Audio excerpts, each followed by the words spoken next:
Do you want to be a fighter? RMC. There's only one Tyson Fury.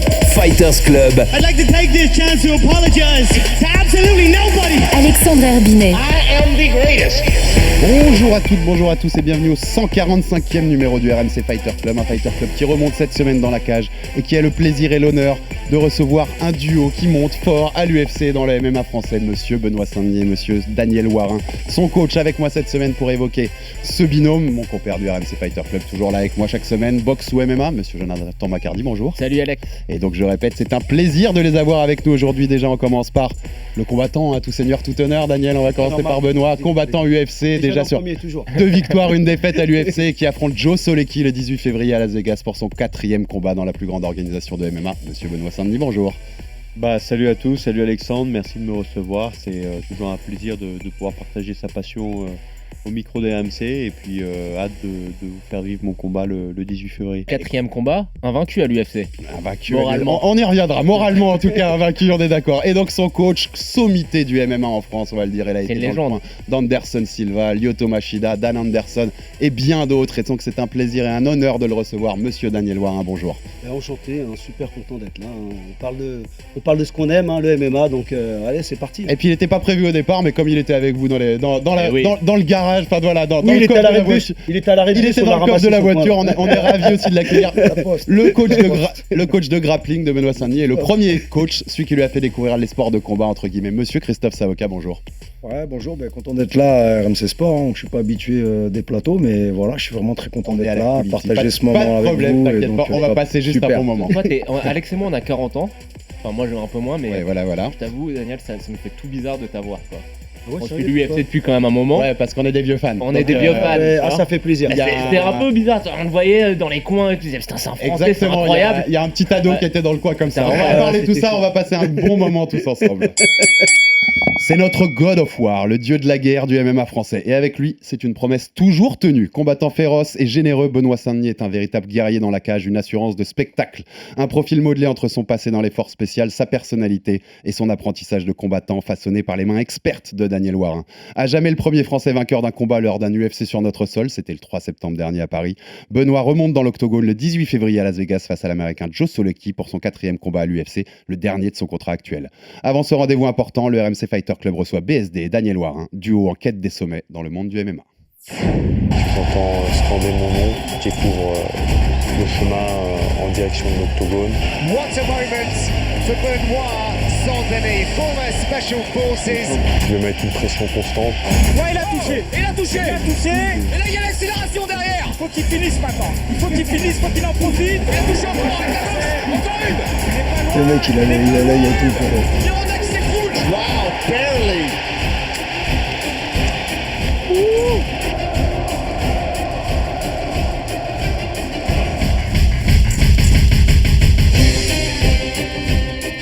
Moi, ça m'est arrivé. Je suis rentré, tu peux me mec. Et allez, on est reparti. Merci à Max Abolin pour cette prod donc, qui nous repart. On réentendait quelques extraits de Bercy. Cette victoire contre Miranda en septembre, le premier Français, je le disais, à s'imposer à l'UFC. Ça reste un énorme souvenir, Benoît. Ça restera un souvenir marquant pour toi, d'avoir été le premier Français à fouler en tant que combattant l'octogone de l'UFC en France. Ouais, parce que ça a été surtout parce qu'il y a eu des facteurs multiples. C'est-à-dire que c'était un camp d'entraînement très compliqué avec une blessure où j'ai dû serrer les dents tout le long du camp, j'ai pris aucun plaisir. T'avais quoi ? J'avais une rupture du tendon du gros orteil. En gros, je ne pouvais plus élever le gros orteil gauche. Et je venais de me faire opérer et ça s'est infecté. Donc, j'étais sous antibiotiques. Donc, c'était vraiment très problématique durant tout le camp. J'ai fait le camp du coup en chaussures les 3 dernières semaines parce que j'avais trop mal aux pieds. Et en parallèle, je me suis marié la semaine avant le combat. Donc plus ces préparatifs de mariage et après on a enchaîné avec cet événement qui était incroyable et au final en fait comme je me suis dit vraiment j'ai fait ce que je pouvais avec les moyens que j'avais pour ce camp Je suis arrivé relâché au fight et j'ai fait ce que j'avais à faire et j'ai pris beaucoup de plaisir. Et oui, il y a eu vraiment une communion avec le public qui était incroyable. Alors, il n'est pas fini, mais il a été moins rock'n'roll le camp là pour Seleki. Déjà, il n'y a pas de deuxième mariage. C'est déjà On ça. l'espère. On l'espère. C'est bizarre, ouais. Non, Et il n'y a pas eu de blessure. Enfin, tu vois, ça s'est mieux passé. C'était moins non, rock'n'roll. au contraire, là, je prends beaucoup de plaisir. Effectivement, il y a toujours cet orteil qui traîne un peu, mais ça se guérit au fur et à mesure. Hein. C'est comme les doigts, ça met longtemps, mais on est de mieux en mieux. Et c'est vraiment, incroyable parce que je reprends goût à l'entraînement, quoi. Quand tu t'entraînes blessé, c'est compliqué parce qu'il y a toujours, surtout quand la douleur est omniprésente et permanente. Là, beaucoup moins de douleur, voire pas. Donc, non, là, je prends du plaisir, je m'amuse. Bon, avant de poursuivre notre conversation, messieurs, je suis obligé, breaking news, puisque c'est tombé aujourd'hui, au moment où on enregistre ce podcast. Eh oui. RMC Sport, sur lequel vous êtes, conserve les droits de l'UFC pour plusieurs années à venir. Donc, c'était déjà chez nous, tous ces événements-là, à suivre Benoît et puis tous les autres Français qui sont dans la grande ligue de MMA. Et ben, ça continuera, ça reste sur RMC pour plusieurs années. On n'est pas peu fiers de pouvoir vous le dire parce qu'on va continuer de faire des belles émissions autour de Joe. Voilà, c'est un Félicitations. Merci. Merci les gars. Et il n'y a pas que l'UFC, Bravo. KSW, Et il y a pas que le KSW, Cage Warrior. Cage Warrior qu'on vient de signer également. Oh, On reste magnifique. aussi C'est bon, ça. sur toutes les autres signatures qu'on avait avant. Le rendez-vous, si vous êtes fan de MMA, ça reste RMC Sport et on en est très content. Mais on reprend notre sujet de conversation principale. Donc, bon, on reste pour l'instant sur le fight avant d'évoquer votre relation parce que c'est ce qui nous intéresse aussi aujourd'hui, Daniel et Benoît. Sur le fight en soi, Soleki, on rappelle 4-1 à l'UFC, c'est un gros sol, un peu comme Miranda, moi je trouvais. Tu m'arrêtes si je dis une bêtise, je trouve que c'est un Miranda en un peu plus fort. Dans le Il est style. plus puissant. Ouais, en plus fort, même beaucoup plus fort peut-être. Il y a des ressemblances. Après, je pense que Miranda était plus dangereux sur le dos et un peu moins puissant. Et lui, c'est plus un jeu de pression, de top pressure, on appelle ça. Et catch control, top pressure. Et oui, bah, on a quand même des caractéristiques similaires dans le sens c'est tous les deux des grappleurs. Donc là, je retombe sur un mec qui est tombé dans le grappling depuis qu'il est bébé, depuis qu'il a 3 ans. Il vient d'une famille du Il fait grappling. les compètes de grappling à côté de MMA. Exactement. d'ailleurs. Et voilà, donc il n'a pas lâché ça, il continue ça. Donc c'est sa force et sa faiblesse. Et le grappling, c'est aussi un point fort pour moi. Voilà, je bosse avec Christophe depuis des années. Je viens entre guillemets du grappling. Je me suis remis dans les sports de combat avec le jiu-jitsu brésilien, le grappling avec Christophe Savoca. Et donc, non, hâte de voir, de faire l'opposition. C'est une opposition intéressante et importante. Daniel, c'est les profils qui conviennent à Benoît, ça, ce genre de combattant? Oui, mais en fait, je dirais quand même que Miranda, quand même, en striking, il était quand même beaucoup plus fort que Joe. Joe, quand même, je pense qu'il a un peu peur des coups. Il va se coller et il a une grosse pression. Et il faut savoir que la cage de l'Apex, elle n'est pas très grande, donc ça favorise son jeu. Mais Benoît, il a une bonne lutte, un bon sol. Et Benoît a plus d'armes. Maintenant, il va falloir bien sûr, il va falloir appliquer dans la cage pour pouvoir gagner le combat. Mais non, c'est un bon combat. Et je trouve que c'est adapté. Franchement, l'UFC, on trouvait vraiment un bon fight. Je crois qu'il est classé 30e mondial, je crois, c'est ça. Donc Benoît avance tranquillement. On le prend très au sérieux, tous les combats d'ailleurs. Donc on se prépare pour et ouais, je pense que ça va être un bon fight. C'est une nouvelle étape pour avancer un peu Exactement, doucement avec le classement. exactement. On profite qu'on est Christophe quand même, puisqu'on parle aussi d'un adversaire, voilà, grappling, tournée grappling. Qu'est-ce qui fait la force de Benoît sur son grappling et son sol? Si le technicien pouvait nous dire un peu plus sur En Benoît. fait, Benoît, c'est un peu une énigme. Benoît, c'est un garçon qui arrive à s'adapter aux situations et très très vite, si tu veux, très rapidement. Et tu lui montres quelque chose, il le prend direct et souvent il le transforme à sa propre sauce, tu vois. Il arrive très bien à faire la transition avec le grappling jiu-jitsu, transformé pour le MMA, chose qui est pas si évidente à faire. Bien sûr. On voit plein de gars du sol qui vont MMA et c'est la galère. Hein. Ça C'est n'a pas du rien à jiu-jitsu. voir. C'est Rien deux à sports, voir. c'est C'est des pas sports pareil. complètement différents. Mais lui, sa capacité, alors je sais pas d'où ça vient, franchement. Je pense que quand on fait l'armée, on s'adapte à des situations vachement extrêmes. Et du coup, lui, c'est vraiment sa force, c'est de s'adapter aux situations, quoi. Donc voilà. Il arrive à... Mais tout, hein, même pour la lutte, pour le striking, il arrive vraiment à adapter pour le MMA. Donc c'est ça sa grosse force, quoi. Face à un adversaire comme Soleki, ça va être quoi, grosso modo, l'idée? C'est de rester debout et de faire parler le fait que je pense que tu es largement supérieur que lui en pied-point? Ou est-ce que, vas-y, tant qu'à faire, c'est un grappleur, toi aussi, on va se tester au sol? En fait, moi, j'aime bien aller dans tous les domaines et tester les combattants dans tous les domaines, un peu comme ça s'est passé avec Miranda. Ouais. C'est-à-dire, je refuse aucun domaine. Après, bien sûr, il y a quand même une stratégie de combat. Il y a effectivement, si je vois qu'il y a un domaine où il coule plus vite, eh ben, on va aller le noyer dans le domaine où c'est le plus simple. Mais je pense que c'est une erreur de la part d'un combattant de refuser absolument un domaine parce que des fois, c'est ça qui fait qu'il va tomber dedans, à force de le craindre. Donc moi, je crains aucun aspect du MMA, peu importe l'adversaire. Je pense que la force qu'on a, c'est qu'on travaille tous les aspects du MMA et ça permet de pouvoir aller dans n'importe quel domaine. Après, bien sûr, quand des points faibles sont identifiés, il faut les exploiter. Tu te sens comment si tu es sur ton dos dans ce genre de combat? Moi, je me sens très à l'aise sur le dos. T'as une bonne garde? J'ai une garde vachement agressive en fait. En fait, je me relève assez facilement et j'aime bien attaquer les soumissions. Je me relève assez facilement. Je suis très agressif aussi avec les frappes. Donc c'est je pense que ce qui fait ma force, c'est que je pratique du MMA même sur le dos. Je vais pas faire du jiu-jitsu brésilien pur et dur, mais bien sûr, c'est pas l'idée de ce combat parce que effectivement, je pense que c'est le point fort de mon adversaire, c'est le contrôle, les contrôles au sol. Il a battu des adversaires solides à l'UFC grâce à ça. Ouais. Ça venait un peu après, mais j'en profite quand on est un peu sur le profil technique de Benoît. Daniel, qu'est-ce qui fait selon toi, quelle est la grande force de Benoît aujourd'hui dans une cage? Quelle est sa principale qualité, tu dirais? Et quel est le point, selon toi, qu'il aurait le plus encore à améliorer? Moi, je dirais c'est le mental. Parce qu'en fait, et le cardio. Il faut savoir qu'en MMA, si tu es même basique, si tu as un bon mental, un bon cardio, et tu es agressif, tu vas très loin. Regardez Vanderlei. Vanderlei, il s'est jamais fait soumettre.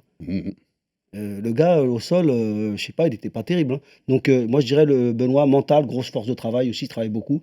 Et je dirais ses défauts, c'est que des fois il s'engage trop. Benoît, il aime bien aller à la guerre. Ça, faut qu'il fasse attention. Pour avoir une carrière longue, il faut quand même se préserver. Parce que quand on va à la guerre, c'est bien. Mais d'ailleurs, vous voyez son visage.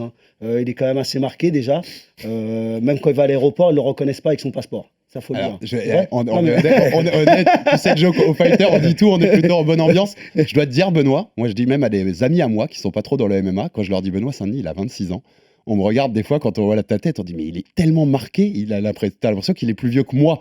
N'exagère pas. Qui est 40 ans, c'est ce que me disent des gens. Tu le sens pas, voilà, tu le ressens que tu es marqué par toutes tes batailles et pas que dans l'octogone, clairement. Oui, bah forcément, à 19 ans, j'étais déjà dans le désert, dans la bande subsaharienne au Mali avec 50 degrés. Donc, le premier PEMA, c'était l'aventure. Donc, c'était une première partie de ma vie et c'était déjà une vie très active où les mecs sont souvent vieillissent vite et sont marqués aussi du visage. Et le MMA, ça n'a pas arrangé les choses. Et effectivement, comme le dit Daniel, le style que j'ai un peu engagé peut coûter. C'est une force et une faiblesse, donc il faut l'utiliser avec son juste milieu. C'est ça, c'est que t'as pas choisi forcément la meilleure profession derrière l'armée pour que ce soit pas marqué sur le visage, quoi. C'est un peu l'idée quand même. On rappelle rapidement, mais pour tous ceux que, bien sûr, Benoît Saint-Denis donc, a été dans les forces spéciales de l'armée dès son plus jeune âge. On a beaucoup de papiers, d'interviews sur le site RMC Sport, vous pouvez retrouver ça. Parce tout le monde le sait aujourd'hui, on veut pas faire le parcours et la carrière de Benoît, mais on veut s'attarder plus sur le fighter et puis sa relation avec Daniel et avec Christophe. Donc c'est plutôt de ça dont on va parler, mais vous le retrouvez bien sûr sur les sites RMC Sport, tout ça. Tu m'avais dit, Benoît, ça m'intéresse par rapport au choix, à l'adversaire que tu as, Joe Solecki. Quand on avait parlé après l'UFC Paris, une des interviews sur le site RMC Sport, tu m'avais dit, comme tous les fighters, tu recherches le plus gros défi possible. Et à ce moment-là, tu m'avais dit, on aimerait bien Rafael Dos Anjos, parce qu'il y avait possibilité qu'il fight au Brésil, là, à l'UFC 283 qui vient d'avoir lieu. Ou un mec à la Tsarukian, tu m'avais cité, un Arman Tsarukian. Quand on te donne Joe Solecki, est-ce que tu es déçu ou est-ce que tu te dis non, il faut pas que ça aille trop vite, tu vois ce que je veux dire? Il faut que ça aille étape par étape et je peux pas prendre tout de suite un RDA ou un Tsarukian en fait. Non, je suis pas déçu parce que c'est une KT qui est vachement dense et en fait, c'est quand même un mec qui a 4-1, qui a battu des Jim Miller, des mecs solides. Dans le classement UFC, il est dans les 25 premiers. Donc, taper un mec comme ça pourrait permettre d'accéder au top 15 derrière et de revendiquer un top 15, surtout si c'est fait avec la manière. Maintenant, il faut pas sauter les étapes. En fait, c'est un mec qui est très solide quand même. Donc, on le sous-estime pas et on travaille dur pour pouvoir ramener la victoire. Mais après, bien sûr, quand tu es combattant et avec l'euphorie des combats, tu rêves, t'aspires à moi, Rafael Dos Anjos. Bon, voilà, maintenant, il est en fin de carrière, il est remonté en 77, mais c'est un combat dont je rêvais parce que il y a un nom aussi, quoi. J'aimais beaucoup son style. C'est un mec complet, qui allait à la guerre totalement, aussi. Stylistiquement, c'est un peu pareil. En termes de pression, j'ai l'impression que toi, ton objectif numéro 1 quand tu rentres dans la cage, c'est de mettre une pression très très forte, que ce soit dans tous les domaines du combat. Et Dos Anjos, c'est un peu ça qui a fait sa marque de fabrique quand il était champion. Ouais, exactement. Et je me reconnaissais un peu là-dedans. Et d'ailleurs, j'ai beaucoup regardé les combats de Dos Anjos. Je pense que c'était un de mes combattants favoris, donc ça aurait été un honneur de pouvoir l'affronter. Un combattant Faut rappeler, très complet. Hein, faut rappeler aux gens qui ont découvert l'UFC il y a pas longtemps, quand il prend la ceinture là, en lightweight. notamment la défense contre Donald 2015, 2016, 2014. 2015. Je crois que c'est 2014 ou Ouais, 2015. 2014. Mais quand il prend la ceinture, il est terrifiant. Mhm. Et je sais pas si le combat qui aurait dû avoir lieu entre lui et McGregor à ce moment-là, je sais pas comment ça aurait tourné parce qu'il est c'était un monstre quoi. Les gens ne se rendent pas compte mais Je suis d'accord. RDA. Moi, je l'ai connu au Brésil très jeune. Hein. Ouais, il combattait au Fury. Donc, j'avais des combattants qui combattaient au Fury. Il y avait Raphaël. Et c'est un gars très sympa, hein, vraiment très simple. Et déjà à l'époque, très solide. Hein. Et sans doute un peu sous-coté par rapport à ce que disait Joe. Exactement, mais parce qu'il parle pas trop. Il est pas. Voilà quoi. Pas le plus flashy des Exactement. Brésiliens. Et il y a une guillotine sur Khabib. Si ça sonne pas, on sait pas ce qui se passe. C'est vrai. Tu te rappelles de ça? Ouais, tout à fait. Ça sonne pas. Écoute. Ouais, Il vient du sol. Hein. Il vient Ouais, du bien sol, sûr, ouais. il est de Gracie Barras. Ouais. Enfin, il vient nous voir à notre salle de temps en temps. Et son entraîneur s'appelait Gordo. Je sais pas si tu. C'était un très très bon entraîneur de jiu-jitsu brésilien de Rio. Benoît, tu voulais rajouter? Non, mais moi, j'ai eu le privilège de tourner un peu avec lui à la Nova Union, avec Dédé Perederenas qui coachait la séance, donc c'était super. Et non, je disais, oui, il est sous-coté comme pas mal de Brésiliens, en fait, parce qu'il est vachement réservé. Comme mon adversaire qui a été chopé pour dopage, Elisieux, qui est le seul gars avec Pereira à avoir KOT Strickland, par exemple, et qui était très sous-coté malgré 11 victoires pour 13 combats à l'UFC. Parce qu'en fait, le mec parle pas. Et il y a quelques mecs comme ça qui passent un peu sous les radars parce qu'ils parlent pas, ils sont très discrets. Le mec il met son KO, mais derrière la célébration elle est un peu timide et puis il y a pas d'intermédiaire. Il rentre travailler à la maison. Et puis, exactement. Mais Dan Anderson était un peu comme ça. Hein. Et il y en a qui je me rappelle à l'époque, il y en a il est devenu un peu moins ours avec le temps, il commence à parler. Mais sinon il parlait pas beaucoup. Je te rappelle quand il met KO Bisping à l'UFC 100 là. Ah oui, c'était. Il en a même fait un logo.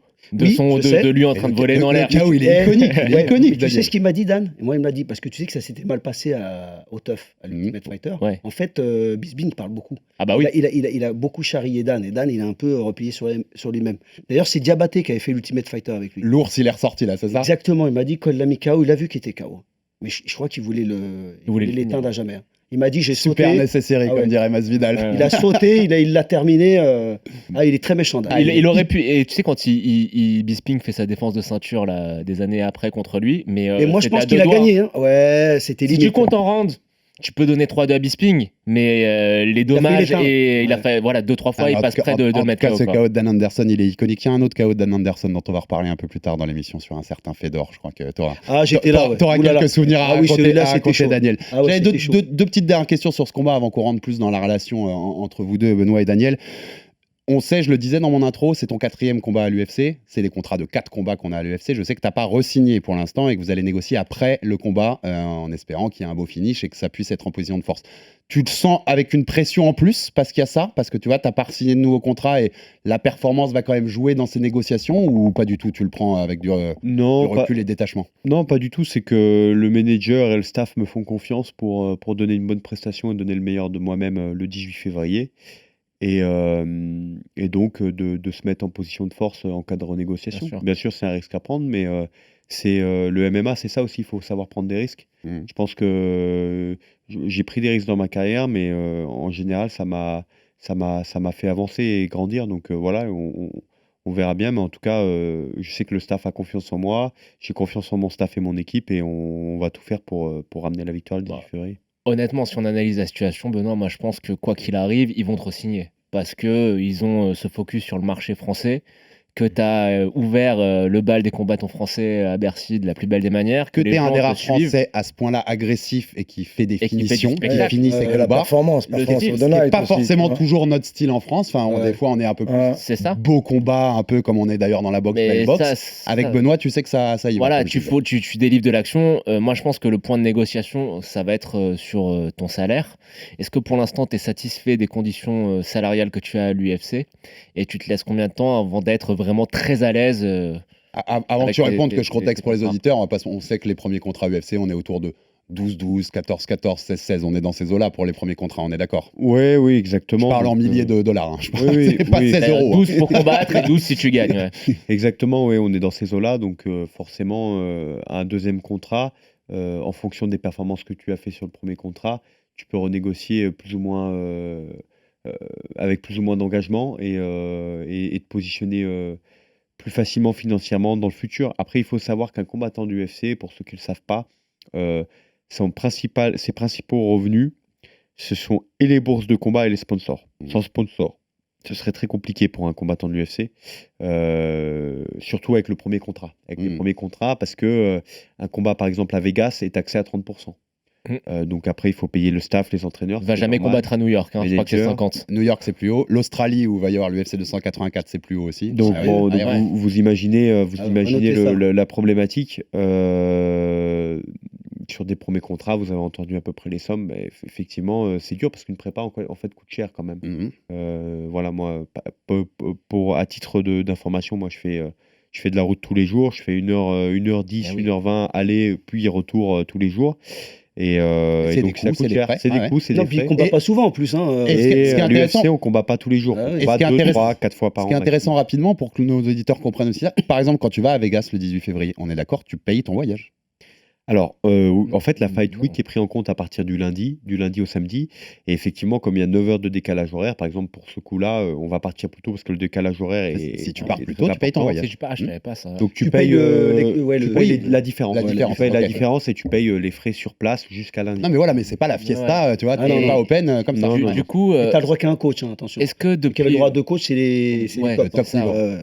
Est-ce que depuis la soirée à Paris, est-ce que tu as vu une différence vis-à-vis des sponsors? Est-ce que c'est plus facile d'avoir des nouveaux sponsors? Est-ce qu'on t'a approché d'une manière, enfin avec des contrats un peu plus importants? Est-ce que tu as senti une différence? Un petit peu, légèrement. En fait, ça fait que progresser, mais il n'y a pas de bond hallucinant. Il ne faut pas s'imaginer que c'est un énorme bond d'un coup, mais c'est-à-dire que ça va être peut-être potentiellement... vous allez peut-être potentiellement récupérer la somme de l'équivalent d'un combat. Grâce à 1 ou 2 ou 3 sponsors, grâce à l'UFC Paris en plus derrière. Donc ça reste énorme. Quand même... Par rapport à ce que tu dis, c'est énorme. Ouais, en pourcentage, tu vois, c'est énorme. Ça reste intéressant. C'est comme si vous combattiez une fois où, en gros, l'idéal, ça serait de pouvoir que les sponsors puissent payer 1 ou 2 combats de plus dans l'année, qui, eux, vont quasiment dans la poche, hormis les impôts, et permettent du coup de vivre. Parce que, voilà, après, le reste, en fait, les primes de combat... on va dire qu'il y a 20% qui va dans la poche et le reste. Elles sont bien mangées. Là, on parle d'argent. C'est quoi ton but dans cette carrière-là? C'est de la gloire, les ceintures, le titre, ou se faire un maximum d'argent? Et si ça passe par une autre organisation que l'UFC, pourquoi pas? En fait, non. Pour le moment, c'est d'aller le plus loin possible parce que je suis encore très jeune dans ce sport. Moi, le MMA, ça fait 4-5 ans que je suis dedans. La première fois que j'ai mis une paire de mitaines. C'était un peu avant l'Invictus, donc c'était septembre 2018, je crois. Ouais, c'est par là. Donc, fin d'année. Donc voilà, donc au final... à peine 4 ans, quoi. Ouais. Donc voilà, donc ça fait pas si longtemps. Donc en fait, j'ai là encore la passion et je me sens encore progresser techniquement et sportivement sur différents points sur différents aspects du combat. Ça se voit de combat en combat. Nous, en tant que spectateurs, on voit que les progrès sont nets à chaque sortie, quoi. Et ça me fait plaisir et c'est là-dessus que je travaille. Et mon objectif, c'est d'aller le plus loin sportivement. Et je pense que l'excellence paye et pas l'inverse. Donc du coup, si vous êtes excellent, la paye va aller avec. Donc ça va tirer tout votre staff avec vous vers le haut. Et ouais, c'est un sport qui est très ingrat, très dur, mais si vous montez, vous montez. Si un jour ça doit passer par une autre prairie que l'UFC, ça ne te dérangerait pas? Pour le moment, je suis un combattant à l'UFC et je vois l'UFC quand même comme la Ligue des champions du MMA. Et je pense qu'elle l'est largement, elle l'a prouvé notamment par exemple à Paris. Vous avez la différence entre l'organisation qui est entre guillemets vue comme numéro 2 ou 3 ou 4, qui est le Bellator et l'UFC. Et voilà, donc pour le moment, être à l'UFC, je pense, est le plus prolifique. Après, c'est vrai qu'il y a des orgas qui font des trucs sympathiques, comme moi, il y avait un truc qu'on regardait à l'époque avant de signer à l'UFC. On était aussi intéressé par le PFL, qui est super parce que c'est en cas de si vous allez loin dans le tournoi, c'est une garantie de 5 combats dans l'année pour aller à la ceinture. Et la prime est magnifique et on voit que c'est un mec comme Olivier Aubin-Mercier qui était plus dans le top 15, qui a récupéré quand même la ceinture. Bien sûr. Donc ça reste beau. Pour moi, l'exemple que je donne quand on parle avec des combattants qui sont pas forcément à l'UFC, c'est le One. Si je te dis Régnier de Ryder, tu vois qui c'est. Ouais. C'est un gars, il est au One, il a pris les 2 ceintures. Le niveau est peut-être est beaucoup moins élevé qu'à l'UFC, mais il a pris 2 ceintures. C'est par combat à 250 000 € et entre, il fait des combats de grappling à 50-60 quoi. Il y a quand même il y a de l'argent. Moi, je suis dans impressionné d'autres quand même parce qu'on n'arrête pas de me dire qu'au One, ça paye pas. Donc, c'est ça le truc. Je Ça comprends paye pas. pas pour tout le monde. Ça dépend. Ça paye pas pour tout le monde. Ouais, écoutez, ça va dépendre aussi de plein de choses. Ouais. De qui t'es, de quel nom t'es, de qui tu vas, tu vois, du contrat. Il y a Je une sais que le Muay harmonisation. Thai, ça paye pas tellement. Ça... Mais alors, Là, c'est autre Michi qui a signé pour juste des combats de grappling, il prend 80K par combat. Par contre, Ouais, mais c'est incroyable. Par contre, j'en profite là, parce que quand tu nous parlais, Christophe disait, ça fait à peu près 4 ans et quelques mois C'est que incroyable. tu as commencé le MMA. Daniel, avec ton œil d'expert qui est passé par de multiples champions, ce qu'a fait Benoît depuis 4 ans, sa progression depuis 4 ans, là où il en est dans sa carrière sportive au bout de 4 ans à peine, t'es impressionné par rapport à d'autres mecs que t'as eu, c'est très fort? Ah ouais, bah c'est incroyable parce qu'en fait, Benoît, déjà, il enchaînait les combats, il a jamais, il refuse pas de combat. Même il faut le freiner, hein. D'ailleurs, je me rappelle d'une anecdote où il voulait prendre même Makhachev. Parce que Dos Anjos s'était blessé, il a dit Guillaume, tu peux dire à Shelby, s'il te plaît, moi je prends Makhachev. Guillaume Pelletier, le Voilà, manager, donc, je me rappelle. non, mais c'est vrai que c'est osé, mais la mentalité, elle est là, ça fait plaisir. Bon, bien sûr qu'ils n'allaient jamais accepter de toute façon, mais bon, Il était prêt. Ouais, voilà, ouais. il était prêt, il va chercher les défis. Et c'est vrai qu'en 2 ans et demi, le prenant de zéro, je parle parcours professionnel, il vient de zéro, 2 ans et demi à l'UFC, c'est incroyable. Il faut savoir quand même, sur 10 victoires, il a terminé tout le monde, quoi. C'est-à-dire que et déjà même son 2e combat, c'est là, en fait c'est là même à Chris, tu te rappelles, c'est le 2e combat là où j'ai même dit à Chris, je dis lui il va loin hein, parce que j'ai été impressionné, il a pris un Polonais Qui va faire la ceinture du qui a fait la KSW, là. ceinture du KSW, En 77. Arthur, qui a 10-1, le gars super dur, Chargé à mort. bon, chargé, ouais, bon, il était vraiment tanké On connaît. et c'était un combat de 3 rounds, il fallait voir le combat. Et je vois- C'était le test de vérité, quoi, vraiment. Exactement, pour je Benoît. n'oublierai On a jamais vu la là, scène. Une scène qui m'a marqué, c'est quand le gars était sur Benoît et il lui mettait des coups de coude. Et j'ai eu une petite pensée pour la famille à Benoît, parce que sa maman était venue, ils étaient tous venus me voir. Et je voyais Benoît, il prenait des coups de coude. Et je pensais à sa maman, parce que Bien bon, sûr. la cause des mamans, je dis, oh là là, putain, c'est chaud quand même. Tu sais, ça commence à saigner et tout. Je dis, oh là là, c'est quand même un peu violent, quoi. Et en fait, Benoît, il a retourné la situation, il l'a soumis au 3e, quoi. Et là, Et tu te dis. il a été quelque chose. cherché, Ouais. mais dans le. Ah ouais, c'est, je crois, 2e round, il disait. C'était une guerre, À la et là, pause, je suis mort. Ouais. Je suis mort. On lui dit, mais l'autre aussi, il est mort, t'inquiète Ah ouais, pas. il a été jusqu'au bout, il le termine. Je me dis, ouais, lui, il a un potentiel. Et on voit maintenant que.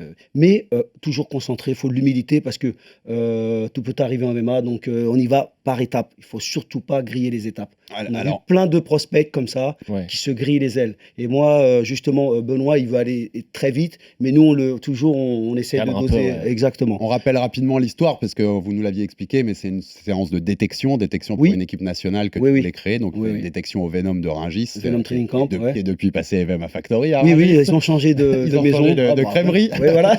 Et donc voilà, tu as fait ce test. Benoît est venu, qui était encore en contrat à l'armée. Je dis pas de bêtises, Benoît. À ce moment-là, tu es encore en contrat à l'armée. Et puis, tu lui tapes dans l'œil et vous vous donnez rendez-vous pour après, quand ton contrat est fini à l'armée et que tu peux changer de carrière et devenir combattant. Toi, dès le premier entraînement, il y a quelque chose? Il y a un truc, tu vois quelque chose de chez Benoît que tu vois pas chez d'autres? Oui, alors en fait, déjà, moi, je l'ai joué stratégique. C'est-à-dire que j'ai pris déjà des gars qui avaient déjà pas mal de combats et j'en ai pris 2. Donc, il y a Jorick Montagnac et Benoît Saint-Denis qui était de 0. Octagone en ce moment, Jorick voilà, Montagnac, exactement. il sort d'un énorme Gros KO dernièrement. Et Benoît, en fait, je l'ai pas pris parce qu'il fallait en prendre que 4. Et Benoît, c'était le 5e. Il n'a pas été pris tout de suite. Sauf qu'il m'a tapé à l'œil. Ce que j'ai aimé, c'est que je l'ai mis avec des gars solides. Et en fait, c'était 50-50. Je me dis, le gars, il n'a jamais fait de MMA. Il fait 50-50 au sol. Il fait 50-50 debout avec des mecs qui ont 20 combats de MMA. Donc, ça m'a interpellé quand même. Et en plus, il était tranquille. Il parlait pas trop. Il était discret. L'humilité. Les œufs un peu. Ouais, après, je l'ai vu partir. C'est à peine s'il a dit au revoir. Il était tranquille. Et ce qui est marrant dans cette histoire, c'est que Chris... parce que c'est Chris qui l'a amené, le déclencheur. On a un ami en commun qui s'appelle Karim de Nice. Et il avait parlé à Karim. Et Karim avait parlé de Benoît. Il m'a dit, il y a un gars, tu vas voir, mon pote Chris, il est super fort. Sauf que moi, j'ai oublié.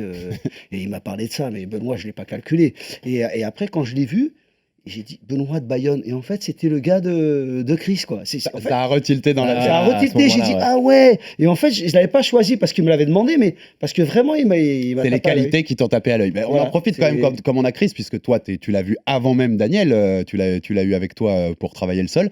Qu'est-ce qui t'a marqué tout de suite avec Benoît quand tu as fait les premiers cours avec lui? Ben en fait, Benoît, quand il est arrivé, était très tranquille, très poli, etc. Il n'avait pas de prétention de haut niveau, même de compétition. Il venait juste s'entraîner parce voilà, c'est un ancien judoka et puis il a envie de faire du jiu-jitsu brésilien, si tu veux. Après, on était en compétition rapidement, mais si tu veux, je voyais pas. T'es fort, bon, mais je voyais pas un truc dans le jiu-jitsu, je voyais pas un truc exceptionnel, quoi. Genre, il allait faire une carrière dans le jiu-jitsu, quoi. Et après, quand il a commencé à faire un peu de pied-point, on l'a emmené avec les copains de Sifit, là, on les salue d'ailleurs, faire un truc amateur, là, en Espagne, Invictus, ça s'appelait. C'est là qu'on a vu qu'il y avait du potentiel, quoi. Tu vois, c'était quoi, un 4 fight? Ouais, Tu gagnes ce tournoi. 4 fight, Ouais, gagne c'est le un tournoi, que j'ai donc 4 gagné, combats. c'était 4 combats et à la fin je me suis retrouvé contre un pro qui était à 1-0 parce que c'est, tu sais, en Espagne c'est la cage elle est tenue par le public, hein, c'est un peu à l'arrache. Ouais. Et Tombe. les règles, on te rappelle les règles avant le combat, c'était des rounds de 3 minutes et ouais, je remporte du coup les 3 premiers, je finalise et le dernier je gagne à la décision contre un pro. Et Christophe de Sifit, d'ailleurs, un collègue, c'est le club où là où Benoît, t'as commencé le pied-point là-bas. Ouais. On s'est regardé, et puis ce qu'on le coachait, j'étais dans le coin aussi, et puis on regarde, on me dit, ça va finir à l'UFC, tout ça. Tu vois, et je fais... Il y a les petites réflexions comme ça. Vas-y. Daniel, toi, quand tu as eu Benoît entre tes mains sur les premiers entraînements, est-ce que tout de suite tu as pensé à la même chose? Tu t'es dit, j'ai une graine de champion, toi qui as déjà coaché des noms énormes? Ah non, pas du tout, moi. Pas du tout? Ah non, mais moi, c'est au jour le jour. Moi, je fais pas de plan. Je vais même vous raconter une anecdote de Jorik, ça m'a fait rire. J'en rigole jusqu'à maintenant. Et quand j'avais fait La détection. la détection, il vient me voir et il m'avait demandé à l'époque, ouais, Daniel, donc comment ça va se passer dans 4 ans Je lui ai dit dans 4 ans, quoi. J'ai dit déjà dans 4 ans, ça se trouve, je serai mort. Déjà. Non, mais je veux dire, moi, je fais pas de plan. Moi, c'est au jour le jour. Donc, Benoît, c'est combat par combat. En fait, c'est exactement ça. Sauf qu'à peu près au 6e ou au 7e combat, même maintenant au 6e, on avait commencé déjà à titiller l'UFC, parce qu'en fait, stratégiquement, moi, j'envoyais beaucoup de combats à Shelby, parce que je connais Shelby, venait du Strikeforce, Ouais. le matchmaker Shelby, ouais. de l'UFC. Et j'envoyais toujours des combats, le petit jeune, c'est Daniel et tout. Et là, j'ai vu qu'il y avait un potentiel. J'ai vu qu'il y avait un potentiel parce qu'il tapait des mecs sans arrêt, il les finissait. Mais au début, non, c'était combat par combat. Et je suis toujours comme ça dans cet esprit. C'est-à-dire que même là, dans sa carrière à l'UFC, je suis pas là, ouais, non, on gagne celui-là, on voit après. Déjà, on signe le 2e contrat, truc très important. Ça montre que tu es vraiment à l'UFC. Parce que premier contrat, le plus dur à l'UFC, c'est d'y rester, pas d'y rentrer. Donc déjà, on signe le 2e contrat et après, on voit. Il faut y aller par étapes. Et on voit où ça nous mène. En Et effet. on voit où ça nous mène. On a l'occasion, parce qu'on l'a souvent dit avec Joe, on avait envie de recevoir et Benoît et Daniel aussi pour rendre hommage à Daniel, parce que qui est un d'énormes noms du MMA français et on pense tous les deux pas assez mis en avant par rapport Mais quand à on voyait Anderson Silva, on disait c'est un Français voilà, dans le par coin, rapport à ce qu'il a fait.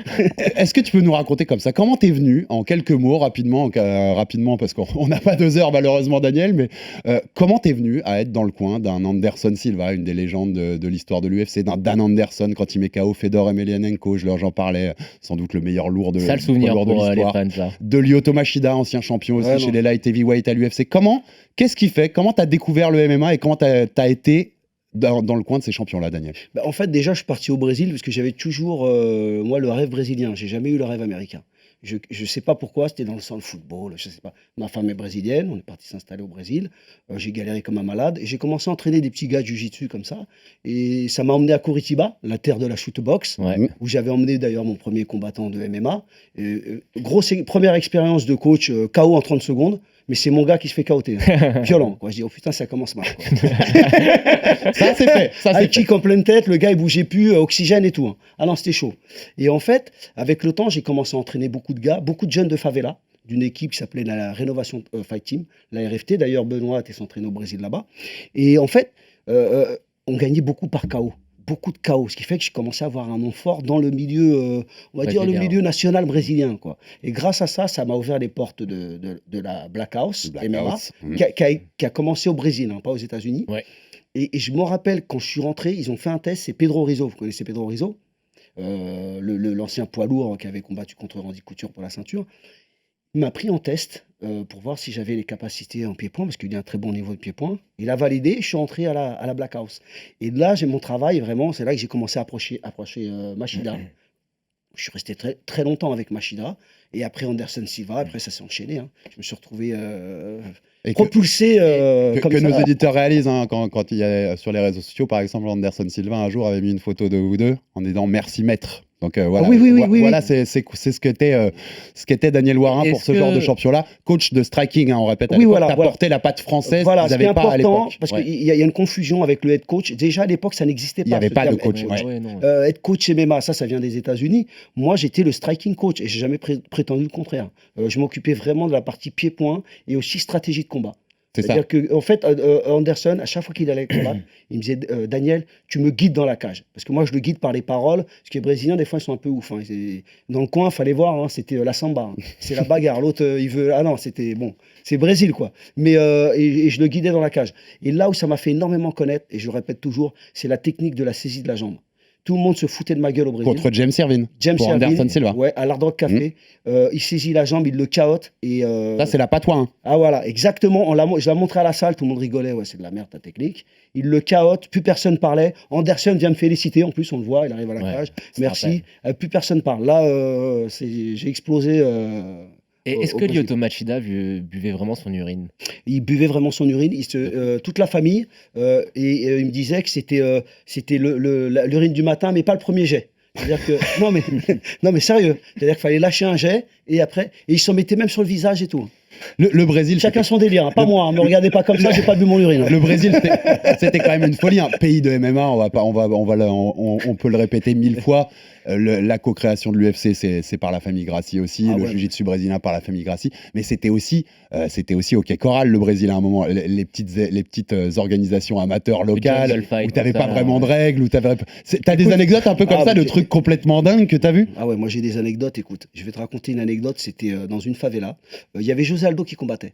C'est à l'époque, José Aldo, il combattait, je le voyais, il combattait dans des petits shows. Et moi, j'ai ramené un combattant de la RFT qui avait gagné un beau KO. Et des fois, il prenait des mecs dans le public.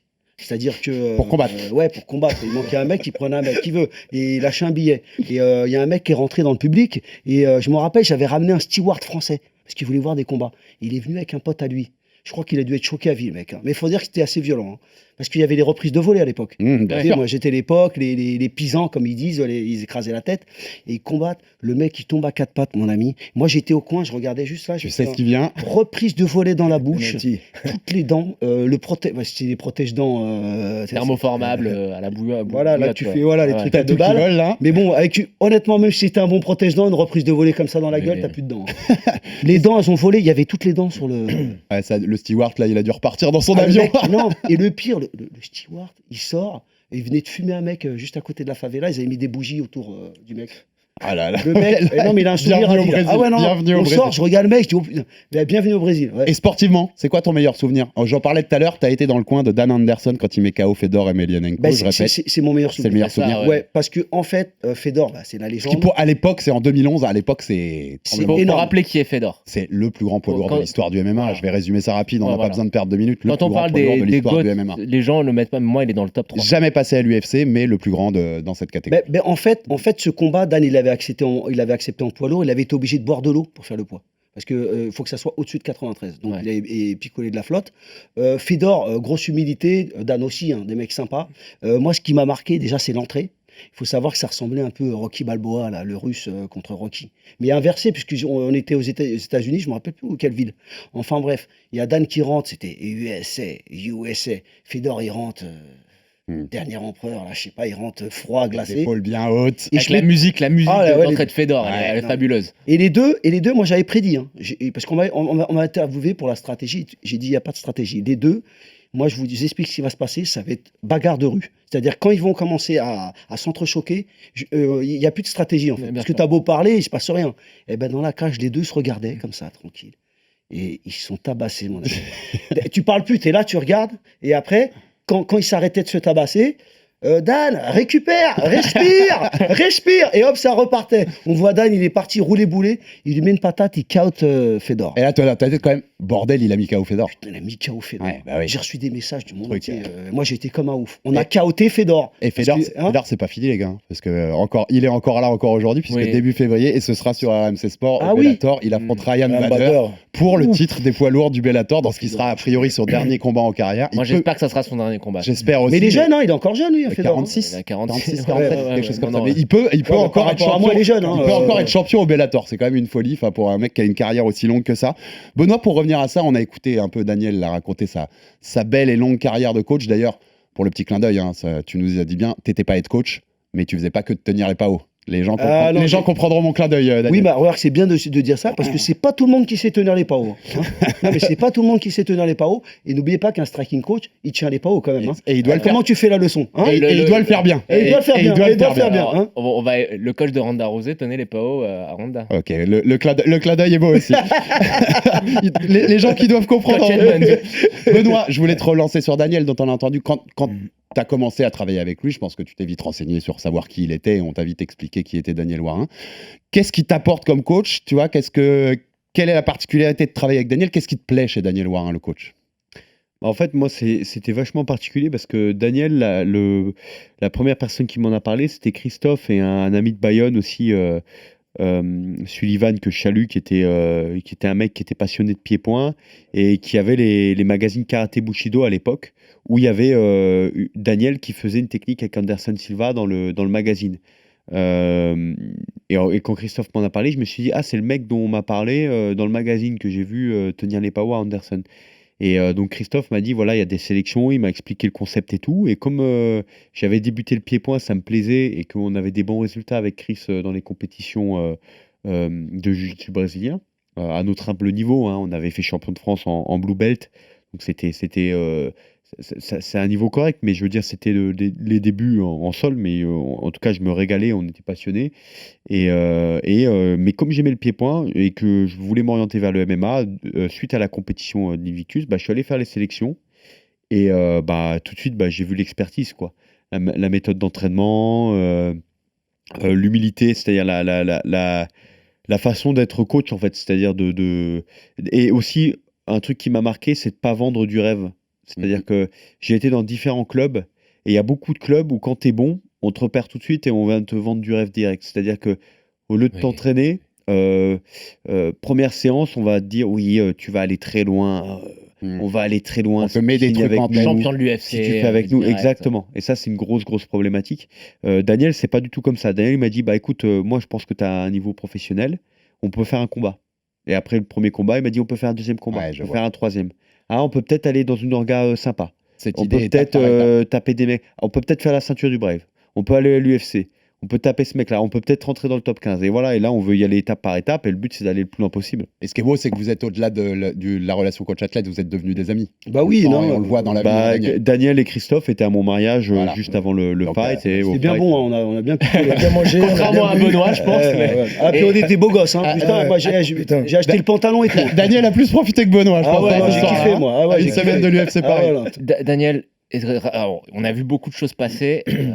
On parlait du training camp Venom. Est-ce que c'est vrai que vous entraîniez dans un fitness park à un moment? Mais ils s'entraînent toujours. Ils viennent du fitness park là-bas. Mais c'est aberrant. Non, mais en fait, moi, honnêtement, on est là pour casser les codes. Même si on pouvait, on s'entraînerait dans un garage. Il y a pas non, parce qu'en fait, l'idée, c'est que moi, je veux pas de salle. Ça m'intéresse pas d'avoir une salle, en fait. Je vais être honnête avec vous. Si j'ai une salle un jour, c'est parce que quelqu'un a investi dans la salle. Il croit en moi, par exemple un investisseur, un mécène. Mais moi, je n'ai pas envie de gérer une salle, j'ai envie de gérer que des professionnels. Donc, on est encore dans un fitness park à s'entraîner. La salle est sympa. La rupture avec Venom, t'es amer? Sur le coup, oui, mais avec le temps, il y a un proverbe qui dit vaut mieux être seul que mal accompagné. Non, c'est vrai, donc je m'en fous en fait. Parce qu'en fait, Venom, c'était très difficile de ramener des gens de l'extérieur pour s'entraîner. Alors que le fitness park à Vitry, déjà, il est bien placé. c'est-à-dire qu'il y a le tramway qui passe juste devant, et on ouvre un peu à tout le monde. Donc il y a un turnover, on a un tas de sparring. On a la France entière qui vient s'entraîner chez nous. Tu peux accueillir plus de gens et ça fait plus de turnover sur les sparring. Ça, c'est super pour les combattants. Et je sais que vous mettez aussi, vous allez faire des camps à l'étranger en Bulgarie. Exactement. Donc, il y a des moyens de se mettre on est assez mobile. Voilà, après, exactement. par contre, c'est vrai que pour moi, c'était une expérience incroyable, le Venom Training Camp. Le projet, ce qui avait été mis en place, c'était incroyable. Les infrastructures sont magnifiques. Et les infrastructures sont incroyables. Tout à fait. Et ça vous empêchera pas d'en retrouver d'autres. Et j'ai deux petites questions. On va devoir terminer l'émission, mais j'ai deux petites questions rapidement. Tu dois me répondre très vite, Benoît, mais je la pose toujours à nos combattants maintenant. Dans ta catégorie, il y a Saladin Parnasse, champion intérimaire et peut-être bientôt incontesté au KSW. On a aussi Mansour Barnaoui au Bellator, chez les lightweight. C'est qui le meilleur lightweight français, Benoît Saint-Denis? Bah écoute, Saladin, c'est un 66 déjà, c'est pas un 70. C'est vrai. Je provoque un peu. Et là, il a pris un mec qui est à la base qui est pas un 70, qui est aussi un 66, qui est monté. Donc pour moi, c'est un peu un combat, c'est un non-sens, mais parce que les mecs l'ont un peu fui aussi. Pour moi, Saladin, il a le niveau d'être un top mondial en 66. Maintenant, il faut qu'il le prouve en allant se frotter à ces mecs-là. Il y a des classements mondiaux, que ce soit Tapology, Fight Matrix, qui montrent contre qui t'affronte, pour savoir vraiment qui t'affronte. Donc là, vous allez voir que le dernier adversaire de Nassour était très, très bien classé, et les IE étaient très bien classés. Le mec que je vais prendre sont des mecs bien classés. C'est ça aussi qui fait avancer. Mansour, très bon combattant. J'ai aussi sparé. J'ai sparé avec les deux. C'est ça. Alors Saladin, c'est plus un copain. C'est ça que je savais que ma question te mettait un peu en galère. Non, Saladin, c'est un copain parce qu'on s'entraîne régulièrement ensemble. On s'entraide pour les camps d'entraînement. Mansour, on s'entraîne beaucoup moins ensemble. On s'entraînait quelques fois ensemble au NR Fight. Il y a déjà quelques temps. Et Mansour, bon combattant aussi, hâte de voir ce qu'il fait au Bellator. Je sais pas pourquoi il a pas signé à l'UFC, parce que pour moi, ça reste quand même la plateforme de rêve pour performer au plus haut niveau. Après, peut-être qu'il était intéressé par cette catégorie et par le tournoi à 1 million. Ouais, puis il y a le tournoi, voilà. Chacun les tournois. En tout cas, tu m'as pas répondu. C'est qui le meilleur selon toi? Le meilleur 70. Tu peux dire toi, hein, tu n'hésites pas. Mon objectif, c'est de prouver. En fait, c'est pas en France. Moi, je veux prouver que je suis le meilleur 70 au monde. Très bien. Et donc, pour ça, ça va passer par encore beaucoup de victoires et beaucoup d'étapes. Et la dernière, j'y tenais parce que je tiens à ce que tu puisses le dire aussi, parce qu'on voit beaucoup de choses sur les réseaux sociaux aussi, Benoît, sur toi, avec l'interprétation des tatouages, les choses, des gens qui interprètent les choses en allant. On va y aller franco, en allant par exemple sur l'extrême droite en disant peut-être que Benoît est d'extrême droite. Benoît, je te donne le micro, tu as 30 secondes. Qu'est-ce que tu réponds aux gens qui te font ces insinuations sur les réseaux sociaux sur toi? Je sais pas quoi répondre, hein. Tu sais, c'est des attaques un peu dans le vide, hein. Moi, à 19 ans, je me battais contre les derniers marchés aux esclaves qui existent, notamment le marché aux esclaves de Thessalite. Donc, on a libéré des mecs qui étaient pris en otage pour être esclaves. Donc, je veux dire, voilà quoi, je me battrai toujours contre les inégalités. Voilà, j'aime les valeurs de la France, liberté, égalité, fraternité. Et je pense que je suis là-dessus. Voilà, je respecte ces valeurs et je les aime. Et blanc, noir, tout ce que tu veux. Nous, l'équipe, il y a de tout, hein. Je pense que tu fais pas du MMA si tu as. Non, on sait bien, mais on tenait à te donner le micro pour ça aussi, pour que tu puisses répondre à ce genre d'insinuation. Merci Daniel Warren, très fort. Merci Benoît Saint-Denis. Merci Christophe. Merci les gars. Rendez-vous 18 février, RMC Sport face à Joe Solecki pour le 4e. Rendez-vous de Benoît à l'UFC. Ce sera à l'Apex, hein, ça va te changer un peu de Bercy, mais bon, faut faire avec. On va entendre l'impact des coups. C'est vrai. Et quand Benoît a aimé la pression, c'est quand même toujours agréable d'entendre ça. Et puis avant ça, le 4 février, comme je sais que t'es parrain, tu seras sur Mdoutra Rennes pour l'AEF Championship où notre Joe McCardy va faire un combat de grappling, son premier en carrière. Tu pourras lui donner des conseils au bord de cage, Benoît, quand même. Aide notre copain quand même. Tout à fait, je vais coacher. Il y a Rémi Bourgeois de notre équipe qui sera là-bas, donc avec Joe, ça fera 2 copains sur place à regarder, et pourquoi pas à coacher. Je pense qu'il doit avoir ses coachs. Écoute, ce sera parfait. Abdou veut lui donner des conseils aussi. T'auras une dream team de coach autour de toi, Joe McCardy. Tant qu'il y a Julien avec moi, c'est ça les conséquences du Fighter Club. 4 février pour l'AEF, 18 février Las Vegas à l'UFC contre Joe Solecki pour Benoît Saint-Denis. Abonnez-vous pour rater sur toutes les plateformes pour rater aucun épisode. Et à la semaine prochaine pour un nouveau numéro du RMC Fighter Club. Salut les amis. Salut. RMC Fighters Club.